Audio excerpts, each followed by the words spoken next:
കുറച്ച് കഥയും കൂടെ. അമ്മ ആ മുളക് മാറ്റമ്മ.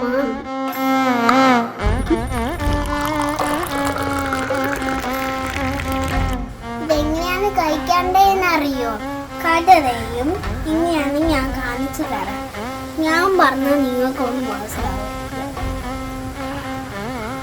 ആദ്യം കറി പോലെ എടുക്കത്തില്ലേ, അതുപോലെ തിന്നു.